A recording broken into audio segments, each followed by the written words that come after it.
remain anonymous as well. You don't have to be on camera. So I do want to remind people that this show is just based off life. Yo, this is like the 8th take in my head, but I'm finally about to start this episode. Yo, holy shit. Hey, got me feeling like a mean amateur out here, man. Hey, but like I said, man, once again, we back with another episode of FTE Podcast. You got your host, Core Dex, Fully Dex, Driver Dex, Aggressive Dex, apparently, confrontational Dex, apparently. But yeah, man, we back. Yo,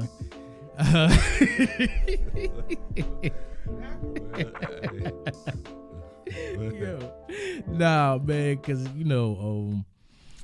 things happen, situations happen in life, but also I take those moments and I reflect, because it's not like it's projection, but people are saying these things because they might feel away. So it's always, I always look within first before I judge. So, but also shout out to Disruptive Nature and Apparel. Shout out Disruptive Nature and Apparel. They've been a strong sponsor of the show for about 6 months, maybe, give or take. Shout out to WAP. He became a whole brand ambassador. Hey, I'm like, where did that come from? I'm like, word, but I'm proud of my boy. You feel me? I'm like, my boy, give him a little applause. Hey. My boy became a whole brand ambassador. But yeah, so shout out Disruptive Nature and Apparel. If you need any clothing, they got hoodies, shirts, long sleeve shirts, short sleeve shirts, hats. The link will be in the bio. It'll be in the link trees on the Instagram, YouTube. It'll be on the actual podcast page link as well. Also shout out to everybody that's been supporting the podcast since day one. The new people, the first time listeners, the last time listeners, the in between listeners. Like, we appreciate all y'all, because the last time listeners is gonna tell somebody else to go listen. So therefore, shout out to y'all. But once again, before I introduce you, bro, I gotta say welcome to Jersey. Hey. Welcome to Jersey, man. Number one, welcome to Jersey. We don't pump our own gas. Yeah. we don't pump our own gas. Like, we get to chill in the car. Feel me? When it's cold out, them 4-degree days, we get to chill in the car. But without further ado, also before I even introduce you, shout out to Valanda for the connection. Yes. Definitely shout out to Valanda. I've known Valanda since 2019 when she came to my old podcast, and I hate to say it, it was just like we didn't even get to interview her. Like, things went left. Like, things went left. Like, it wasn't her fault. It was me and the dude, but it was like, and then it's crazy how we reconnected back in this building.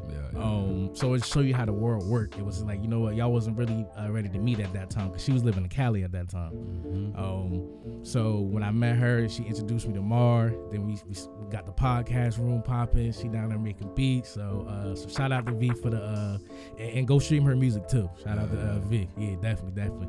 But yeah, so without further ado, introduce yourself, tell everybody where you from, and then we're gonna get into the upbringing and build from there. Alright, bet. What up, world? I'm Sir 7000 from Bouts University, banging ass proper shit. West Palm Beach, Florida. 561, 56 and I'm glad to be here, man. That's been cool. Hey, look, man, I appreciate you. So you had where you go first before you came up here? New York. You been in New York before, right? Nah. So it's first time like on the East Coast over here. Yeah, first time. Oh man, hey, welcome to the weather. Appreciate it. welcome to the weather, man. Hey, but yeah, so you grew up in Florida. Yeah. Oh man, so I never had nobody on the show from Florida, but shout out to my Florida listeners too. But what was it like growing up in Florida for you, like childhood upbringing? Let's see. It was cool. I have I got a dad and a mama like everybody else and shit.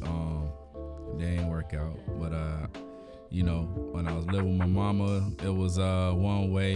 She didn't like hip hop or none of that. Oh man. Yeah. Oh man. Unless it was like Will Smith or Lil Bow Wow. Oh my God. Yeah. Oh man, that's not the real stuff. Right. Yeah. Damn. But on the weekends, My dad introduced me to Uncle Luke, Two Live Crew, MC Hammer. You got the real. Yeah, the beginning of No Limit and Cash Money. You feel me? Hey. So, you know, and he was refereeing at the time and stuff, and so like you know, I was like, man, fuck the game. I'm about to go back into his truck. I'm over here listening to Juvenile, just all ratchet shit. I was trying to consume so much because when I go back tomorrow, it wasn't none of that. So you had to remember everything. Yeah. And this was the cassette tapes? Nah, it was CDs. CDs. Yeah, okay. it was Yeah. Wow. Yeah, we was in the 90s. I ain't that old. Yeah. Nah, because you got to think, though, man. They did have tapes. We had the tapes. Early 90s was tapes, We had the tapes. We had the tapes, but now the CDs was popping. Yeah, CDs was popping. Now, I had the Space Jam soundtrack cassette tape. Oh. Yeah. That shit was fire. That shit was fire. But how you get Barry White and Chris Rock on the same song? Basketball Jones. Yeah, I was about to say, damn. But hey. Man, for real. Damn, bro. But it was Florida was cool. You know what I mean? The beaches, the tropical weather. You know, I enjoyed it a lot more after, you know, graduating high school and shit, you know, just going to the parties and everything. You know, things can go left real quick. Yeah. So, you know, you gotta watch yourself. I was going back and forth, living with my moms and then living with my granny and shit. And so it was just different experiences, different vibes. I went to a art school, you know, majored in piano. I played the piano since I was 5 years old. Oh, so music was just in you at a young age. Oh yeah, definitely. At a young age. Yeah. Hey, wasn't no debate for that. Nah, it wasn't. I was making beats at like 12, and then what is it? A summer vacation in North Carolina with my auntie and cousins. That I started writing then. So after that, it was just it was over.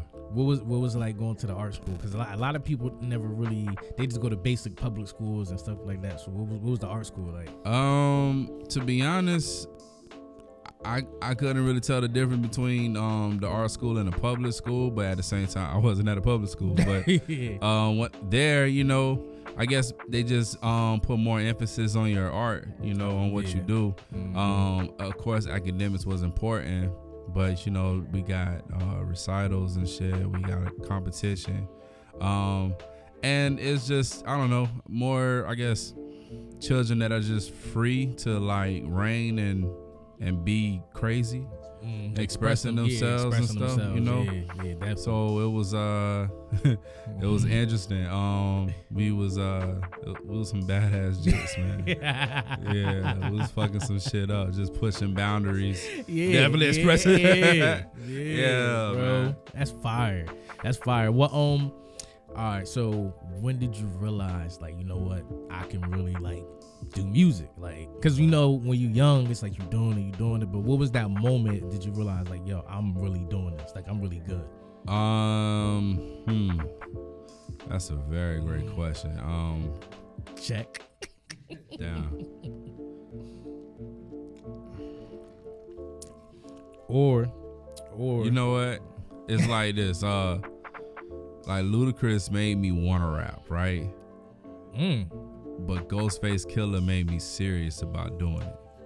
So Ludacris, like, that was back in middle school. I'm stuck on his first and second albums and shit, memorizing lyrics and everything. He rap fast too. Yeah. Tongue Like, twisters, like, metaphors, all that. And then in high school, I got introduced to Wu-Tang. So like that just exploded my mind and stuff. And I would probably, cause I was doing music since middle school. Then I got more serious in high school and shit like that. But you know, it was also my therapy from, you know, escaping from, like, there we go. Just fuck shit and things going on at home and stuff. So like, I still didn't, you know, mentally think of it like, damn, I can really live this. You know what I mean? Like, I knew I had the talent and all that stuff, but I didn't know about the drive or the will. So now it answers, I know when, right? So check this out. I was in I was in a group, and Yeah, the group was the name. What was the name of the group? the group was Black Talk. We was Okay. we're actually, you know, day one friends since middle school and stuff. And you know, we had an opportunity to perform. We had a single right in the city. They was feeling it. I had got a call, was like, hey, we want you to perform at Donald Trump's Golf International. Like he has this big ass, you know, mansion house type shit, right? This was before he was president. So this, matter of fact, this was when he liked all the rappers. right. Like, This when all the rappers liked him. God damn it. This when Right. he liked all the rappers. Yeah. So That's crazy. you know, so you know, we stoked, right? But he was like, look, it's a family event, no cursing. Right? I know that. Oof. And you know what I'm saying? Not saying that I was unheard of, but I just ain't never cleaned any of our music like that. So Yeah. I'm like, fuck it, I got it. You know, I'm recording all the members and everything. I'm going through the editing. I'm taking the curse words out. We practicing late night and shit. Just thinking you got served when they was practicing in the rain and shit. We was practicing on the stage at night and shit. And we was like, we was like, we got it. We, you know what I mean? So next day come, we get there and it's bottomless alcohol. Oh man, I know that. Oh, It was unlimited. I wasn't a drinker like that. I wasn't even a smoker like that yet. But you know, a couple of my friends, they got one, they got two, they got three. oh shit! Damn. When it was time for us to get on stage, man, one of the members just got on the mic and said, "How y'all motherfuckers doing? Oh, How y'all motherfuckers doing tonight?" oh, bro. And Oh, off rip, man. my mama, my granny, all of them is there. What? It was probably one of the most embarrassing times. Oh, you know? yeah. I can only imagine, bro. You know, the DJ, the power got turned off on us 3 times and shit. It was embarrassing. After that, ain't nobody was giving me a call. I'm calling them like, hey, when is the next show? I don't care. You don't gotta pay me. Just let me get on stage. Yeah, I like, just want to show my presence. Hey, Yeah. damn, bro. nothing, right? So I'm like, fuck it. So at that time, I'm working at this racist ass bank over on Palm Beach, where Jeffrey Epstein Island. Yeah, I was about to say, yeah, I heard not that island, name. but his Yeah, mansion at, yeah, right? Yeah, Palm Beach. That's But the I'm money. like, you know, I'm daydreaming. I'm trying to think of, you know, my next mixtape or whatnot. Cause right at this point, I gotta reinvent myself. So now, you know, like the group, we wasn't doing music together anymore at that time. So I was like, okay, let me, you know.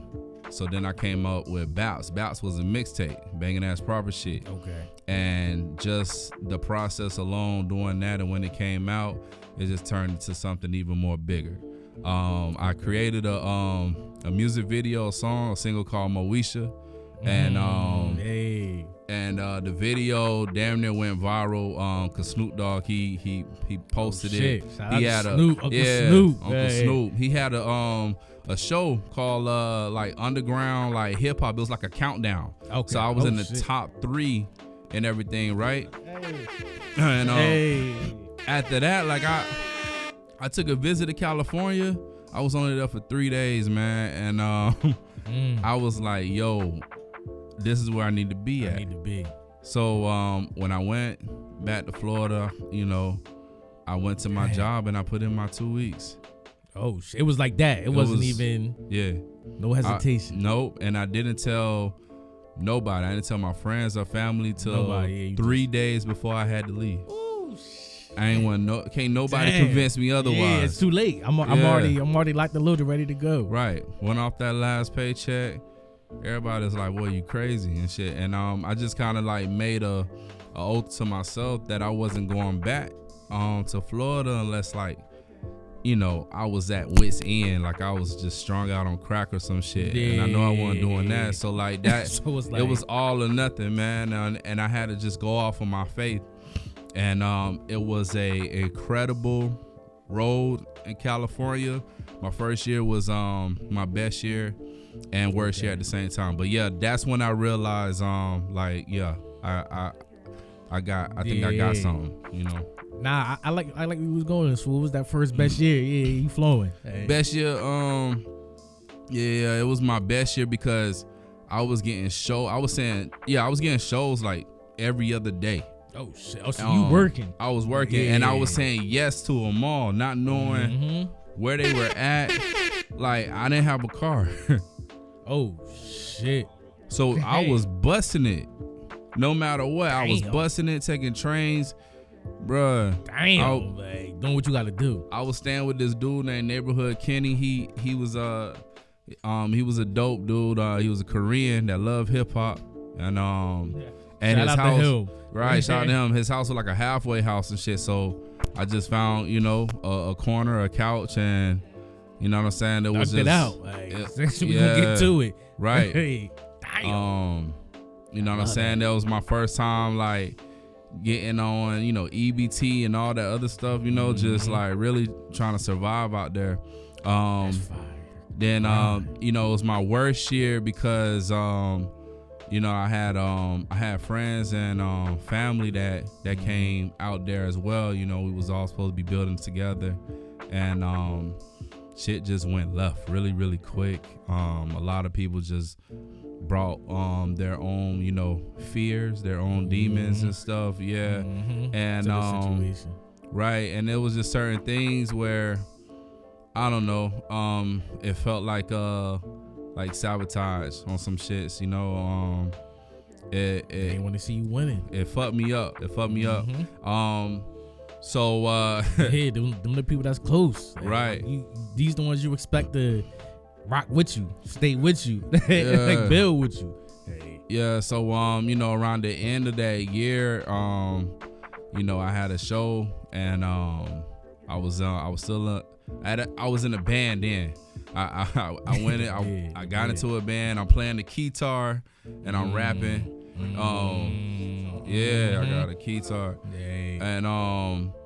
And one of my homies, one of my day ones that was out there, like he had a rough day that day. He lost everything on the computer, and and I was like, man, I'm sorry, you know what I mean? But you gonna get ready for tonight's show. He was like, man, fuck that show. What? And stuff. So I was just like, bruh, fuck that show. Like we ain't in Florida no more, man. We can't just, and he was just like, man, I lost everything and all this stuff. So it was a crazy night. What was even crazier is that even though he didn't perform, like he still came to the show. So while he was there at the show, he's like over there in the dark corner, just staring and with shit. The cigarette in the corner, chilling with the hood on. Yeah, man. So I'm hot as fuck, but at the same time, like I understand that this was a big thing, and I didn't want it to reflect our performance or my facial expressions and shit. Yep, so I was making the best out of the situation. We did our thing.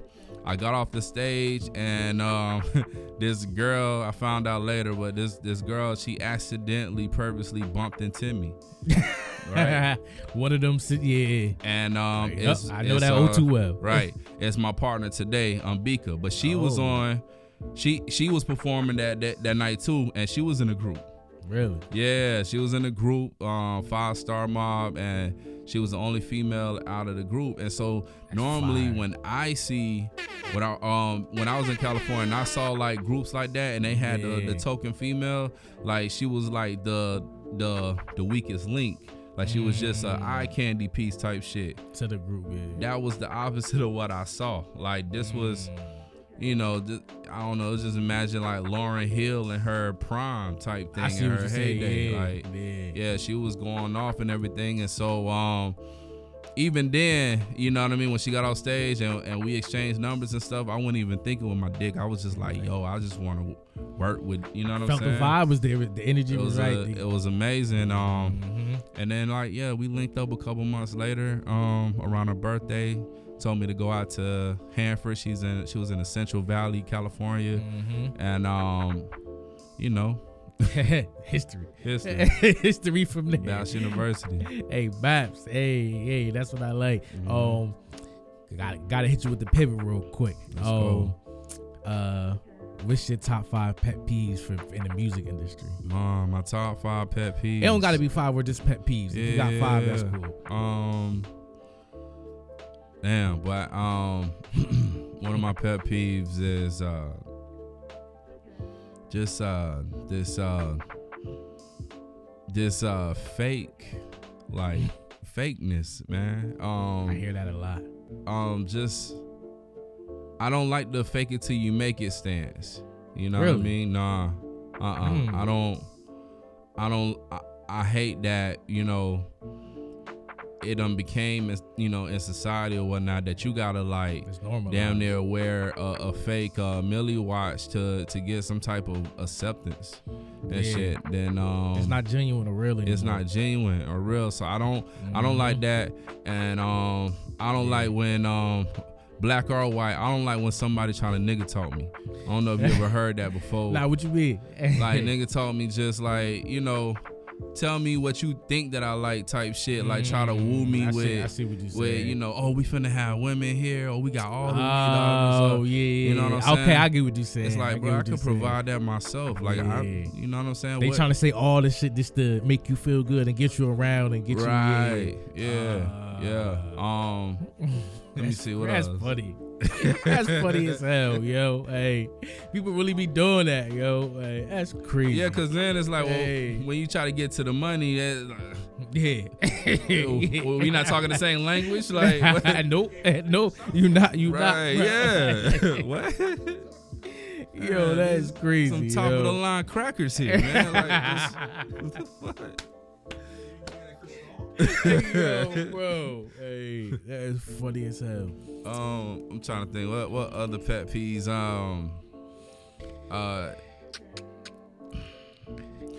Hey,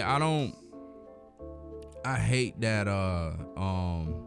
even like the hip hop underground world and shit like that. Like niggas, I get a healthy competition and whatnot. You feel me? But some people really envy, you know, other people's way of success or whatnot. Like I don't believe in gatekeepers, especially underground hip hop gatekeepers and shit. You know what I'm saying? When someone is like just genuinely asking, you know, what's the process of putting on to a show or getting on there, and then you know they want to tell you, well, you need to politic or you need to put 3 years into this and all that. Like, who are you, bruh? Like, why? I don't, you know. So I honestly be feeling like I be taking the road less traveled, because of that. Because I just you know, it's my spirit first, it's my soul. You know what I mean? And like, if we can't connect or I feel something off about that, it's hard for me to continue or move forward. In any type of business or relationship. And it's funny you said that too, because I just had a conversation on my Patreon. I was like, why do people like gatekeep so much information? Like, if I'm willing to put in the work to get to it, or if I'm just simply asking you like, yo, bro, I'm willing to do whatever it is to get to that, teach me how to do it. But instead they rather charge you. Rather run it up on you, send you, like I said, send you to this, do that, this, that, and third, or whatever. Versus this saying, like, I'm not asking for no handout, no nothing. Yo, just show me how to do it, and I figure out the rest. Like, you feel me? Just point me in that direction. Right. You feel me? So when you said that, that was like, it was a trigger, because I'm like, damn, like, I was really just talking about that, because us as a culture, like, we have that tendency to be like, man, bitch, I worked here to get that, man, but you gotta pay for that. And it's like, and I feel like it's the older generation of, I had to do it, so you got to do it. And it's like, but y'all went through it, so we don't have to go through it. Like, that was the you feel me? Hove did that, so hopefully you don't have to go through that. You know what I mean? Like, you hear me? Hey, that's what I'm talking about, bro. Like, yo, your joint not working. You gotta unplug that joint. It's not working for some reason. But I think the cord fucked up. Nah, cause I ain't even got it plugged in the hair. Yeah, you good. What's weird though, because while they were doing that to us, their parents was doing that to them, and I'm sure it went even down. So we can easily say that was just a slave mentality. Yeah, it was. You know what I mean? They didn't know no better. They didn't know no better. And that's where I love the older generation that does get it. Right. That understands, because I'm not gonna say all of them are like that, but it's few that understand it. You feel me? They understand like, okay, like, you know what, that was just the way it was at that time. Right. You feel me? Now that they old enough to understand, like, yo, I don't gotta go through that no more. I can give this to this person. I can help that person do this. Like, I done went through this, so y'all don't have to. Right. I love when I get those talks from people. Right. Because like I said, the ones that's, nah, man, you got to do this, that, and third. It's like, man, I understand that you scoring and you hurt. Hey, you feel me? But you got to, and that's why I had that conversation. It's like when they say, man, people are stuck in their ways. And I'm like, do people ever change? Right. No matter the age or what, because as the older we get, we feel like we have to be stuck in these ways. Right. Well, nah, I'm 45, so that's just what I've been doing. It's like, yeah, but you can still change. like you can still change, man. It's not too late. Yeah. Like, it's never too late, yo. But nah, music, man. Right now, like, what's like you explained the BAPS project. What's the last project you put out? Summer Fall 22. I dropped that on Christmas. I was about to say that. You said it before me. I said, yeah, I see you dropped on Christmas. Like, what was that about? Was that a Friday? Christmas wasn't a Friday. It was on a Sunday. Sunday, yeah. So you did it unconventional. I sure did. Hey, he said, yes, I did. Because Summer Fall 22, like, there was an album that was supposed to come out before Summer Fall 22. Summer Fall 22 wasn't even thought of. But I felt like, you know, I wanted to put out something for the people to get them anticipated for the next project. Okay. The thing is, Summer Fall 22 just started having legs of its own. It was really supposed to be like 10 tracks and shit of like just, you know, collaborations from Florida artists and California artists. Okay. And then it just, you know, like I said, it just turned to a whole story of its own because me and Beat, we was in a dark place creating the project just due to our living situation, things that was going on with family and everything. And we just moved back to Florida. I moved back to Florida last May. I was still in California. Yeah. You know. Okay, you went back. Yeah, so I went back. Okay. And things just was crazy. So it was that we went back into that mode again, man. That survival mechanism of just, you know, creating frequencies, you know, just to get by. And that's what was going on. We was creating frequencies, we was making music and everything. And I'm doing graveyard shifts. I still doing security, top flight. And, get that money. Yeah. It was a beautiful thing that was created, you know, because at the end when it was released, you know, like I said, I was in the dark.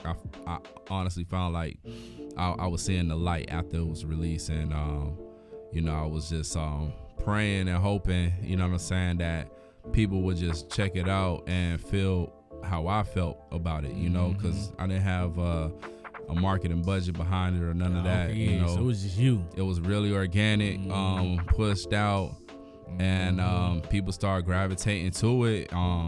Then I had a podcast interview similar to this, but then the next day the guy was just like, "Hey man, you know, I'm a publicist." Really? Yeah. He's like, "Look, I want to represent you," and oh shit, that's fire. That's that was he blessed me. Like, that's what made my trip out here in New York as successful. Okay. The other success from that is my best friend, one of my day ones. He is the fitness trainer for Julius Randle. Oh shit. Yeah. Damn. And he been training him since, you know, the LA days or whatnot. So he's the reason. You know what I mean? Yeah. So, you know, that's fire. I'm my boy in Manhattan. I'm over here. You know what I'm saying? Yeah, you doing a little bit. A little something, man. Doing a little bit. You know, we went to the Knicks game, like court seats and shit. Spike Lee was like, 3 rows ahead of me. It was just, it was an experience. It was an experience. It was surreal, and it's something that I need to fathom and get used to. Like being back in Florida, whatnot. It just feel like it's depressing at times, man. It just feel like, you know, people around us just like look at me or Beak of my family. It's just like the audacity for y'all to follow y'all dreams. Yeah, you know what I mean. Yeah, people don't like that. Yeah. Nah, so people don't like that. I even tried to keep it on the low from my security job or what I was doing and shit. Like all day faces got turned, you know, frown, you know, that just smile upside down shit. It was like, what the fuck, you know? How he doing that? Right, and I swear to you, I don't have no capital, no funds like that to make it happen. It's just you putting in that It's work. me and it's sacrifices. You know what I'm saying? I Bruh, I'll down there sacrifice a light bill just to keep, you know, my Pro Tools on. Hey, bro, I understand. Boy, candle lights, man. I understand the grind, bro. Yeah. Like, because I told somebody this the last podcast I was on. I said, man, look, you gotta be willing to sacrifice for this shit. Right. Like something. Right. You gotta be willing to sacrifice in order to keep this shit going. Got to. Like, you feel me? Because you the one that's doing it. Like, right. You putting in this work. Nobody else gonna come in and just be like, hey, man, like, nah, they want to see you putting in that work. Then they'll come in. But you gotta be consistent in what you doing. Like, consistency is gonna get you far. Right. Like, people don't understand that shit because we're in that era now where it's like, oh, I'm an artist now. I just wanna pop out with the fire music video. Mm-hmm. You feel me? The big budget. Feel me? Had this, that, third, or whatever. And it's like, yo, it's a grind. It's a grind. It's a grind. Yeah. Like you feel me? Like this. And when people see the grind and they respect the grind, mm-hmm. that's when you start getting to that point. You feel Right, me? So that's why I said it's fire for your story, for what you going through. You feel me? It's what you've been through, because it's like you put it like it was no days off. Right. It was no, like you said, I'm in LA. We can't, our shit happen. We still gotta hit the show. Right. Now, this is recently, probably like this year, maybe late last year, I'm learning to, I guess, have a balance, you know, because doing this music shit, you know, can drive you mad to a point where, you know, are you even happy at what you're doing? And I've been doing it for so long. Like, I remember my girl asked me that, and I was so pissed off. I was like, why the fuck would you ask me a question like that? Like, I already know. You know what I mean? I already know. What you mean? Am I happy? I already know. Like, know. I'm doing this shit every day. Like, And all this stuff. But are you happy and stuff? So, like, I had to get back into, you know, why I fell in love with it, and like really just be in the moment, trying to enjoy life or whatnot. Is I definitely be putting music in the forefront and forget about the little things at times and stuff. So that's what I'm working on. Yeah, balance. Yeah. Balance. Yeah, I was just saying that the other day too. I was like, man, sometimes I look up and I be like, damn, am I having fun? Yeah. Hey, is this like, because some days we don't realize it gets stressful because we just going through it, but other people see it. Right. They see it, they like, I don't really think he enjoying it like when he first started doing it. Yeah. You feel me? So when people start to notice that, I do take that step back and be like, all right, you know what? It's the balance side. Right. Like, I don't have to be in the actual zone of creating something. I can still think about it in my head, and I can just be out about enjoying the day. Right. You feel me? So it's that, I do need to go for a walk. Right. You feel me? Let me get away from the computer for a little bit. You feel me? Like, Yeah. let me not, you feel me? But what I was just saying to him, the one joint we did, I said, but when I'm in this moment, this is all that matter. Like, everything else is out the window. Right. Like, when I'm creating, I don't think about shit else. I don't think about the bills, the drama, the bullshit, whatever it is. Nah, I'm in this moment. Right. Like, this is the release, the therapy. Right. You ever got writer's block before? Yes. How you overcome that? I don't know. Cause at times I would like I'll be in a mood to just make beats and not write. And then at times I'll be in the mood to make to write and not make beats. And then there's times where I do both.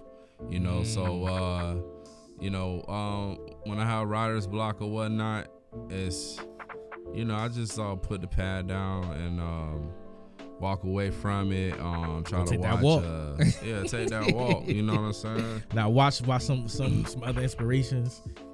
Yeah, I think my go-to, my stress reliever would be 2K, playing NBA 2K. Yeah, and I'm a movie head. I love movies and shows. I love the movies. I always say this, man, I don't want a record deal, I want an HBO deal. Ooh, hey. I like that. Yeah, people don't understand that one, because that HBO shit gonna be, bruh. Yo. We've been thinking of like this whole episode, yo, because my joint for the Murder Mystery podcast that I be doing, I said, yo, I want a podcast deal with like the HBOs where I'm recapping the big shows. Each episode, you get a new episode from me doing the joint HBO, Showtime. You feel me? Like those the bags right there that people don't understand because music now it's different now. Right. You either gonna get a single deal, a 2 single deal, a 5 album deal, some bullshit, or 360. All you feel me? So it's like. That's the way to go. I would say for the business, like how hectic is this business in hip hop? Because we always hear the horror stories. Yeah. Like, what was your experience in the business? A lot of empty promises, more than anything. You know, just I don't know. I had managers at the time saying, "Hey, I went to hell and back and." You know, I need y'all to. That's some bullshit. Yeah, Jesus Christ. You know, some people just ain't know how to market me or market me and beat and our style and stuff. But I don't know, man. I feel like maybe I'm not gonna say maybe. I feel things is gonna take a turn. So I had a meeting with Columbia Records. There we go. Yeah. Hey, there we go. I had a meeting with them yesterday, actually. Okay. With an A&R, KC. Fire. He was dope. His name KC. That's funny. Yeah. Fire. That's fire. Shout out to the KCs. Shout out. And you know, we got to talking. He liked the vibe and everything, so he was just like, you know, play me music. And then I played him, and you should just see like the faces he was making. It was like the ugly faces, the one where like, the mean ones. Yeah. Like, oh, that's it. Yeah, so he was like, look, man, you got me goosebumps and shit. So the meeting was real short, but he was honest with me. He's like, hey man, you know artists don't really be making money. Yeah, that's a fact though. That is a fact. That's a fact. Yeah, he was like, you know, most of the shit, you know what I'm saying, they got quote unquote free range to get some clothing and stuff like that. Get the other shit, get the money. But he was like, look, the real money is da-da-da, and I what's the word? I appreciate Diddy for what he's done. Okay. Musically. Yeah. Yeah, I was about to say. Hey, I appreciate because anything that he touched, like it sounds like a soundtrack, executive producing and stuff. And I want to be that guy to shape artist projects and albums, and I'm getting that opportunity to do that. Right. So that's fine. You know what I'm saying? Like you know, I just want to provide for my my family, and live good. You know, that's fire. Bro. Yeah, that's fire. Hey, before the camera die, upcoming projects, anything you got going on, people you want to shout out, just whatever you got on your brain, say it to both them cameras. Cool. Okay, yeah, Summer Fall 22, go get that. The next project, I don't know when it's gonna come out. Maybe this year, maybe the beginning of next year. Just know the project is called. It was gonna be an acronym, Will, but it's called What It Look Like. I got Big Rube from Goody Mob. He dropped a poem for me for the project. Hopefully I'm gonna get some more surprises on there. The I Kyrie music video is coming soon. Shout out to Crux Max, he directed that. He won a few film festivals last year, Film Festival Awards. Yeah, I like that song. Yeah, appreciate that. Also, just shout out to Bika, Sir Luke, he just turned 1. Sonic, DJ, V, first time experience. New York, New Jersey, Amoila, Jamil, shout out to you, bruh. Shout out to all my people back home, friends, foes, whatever, my nigga. Like, I appreciate everything, and That's about it. You can follow me on Instagram. Okay. I am Sir7000. That's the Instagram at I am Sir7000. You can follow Baps University on Instagram as well, and that's BAPS University. And they can type in your music on the platform Sir 7000. Yep. Okay. All Available. Right, bet. All the music everywhere. Hey, look, you on Tidal, so I already knew you. You feel me? Once I Yeah. seen Tidal, I was like, all right, cool. Like, you feel me? Because Tidal a little different. You feel me? Hey, one quick thing during the lockdown, we put out these quarantine tapes, right? And so it was more of like a, just a friendly type thing. We was just like, I was like, hey, let's put out 7-track projects every week in real time. Yeah. But I didn't realize that the lockdown was going to be for that long. So we ended up putting out 11 tapes. It was like over 80 songs. God damn. All during the quarantine. And I feel like y'all should check that out. You know what I'm saying? Yeah. Just see where the growth came from. Because I feel like that's where it really, just sparked. Okay. So, yeah. Oh, wait. I forgot to ask you. Yo, what was one of the songs that you put out? You was like, yo, this song sounds crazy. Like, this is not it. Or you never had that moment. Like, you put out a song that was like, this not like, this don't sound the best. Hey. That would probably be my early work. Yeah. That niggas be trying to like, hey man, I still got this. I'm like, you better not play that shit around me. Yeah, you had one of those. Yeah. Okay. Hey, I remember picking up my son from school and I was like, hey son, like I just found a CD. Let's plug it in. We put it in. I was like, oh, I regret putting this shit in. And I'm looking at his face. He's like, yeah, Dad, this ain't it. I was like, yeah, What's right. going on, yo? Throw that shit out the window. Word up. Hey, look, man, I appreciate you for coming through. Like I said, man, welcome to Jersey. I hope you always come back for some more visits. Hub 13, we down here cooking. Yeah. Hey, shout out to the growth, shout out to the progression, shout out to the grind, the consistency, the work you've been putting in. Because it's not easy in that lane that you in as an artist. You feel me? And really trying to independent route until we get to that. Feel me? That real mark. The independent route is that show you if you really want this or not. That's why I'm trying to make series and movies. You know what I'm saying? Let me go ahead and tunnel my music through there. As you should. Hey, look. On that note, man, we're gonna highlight y'all next week. Hey.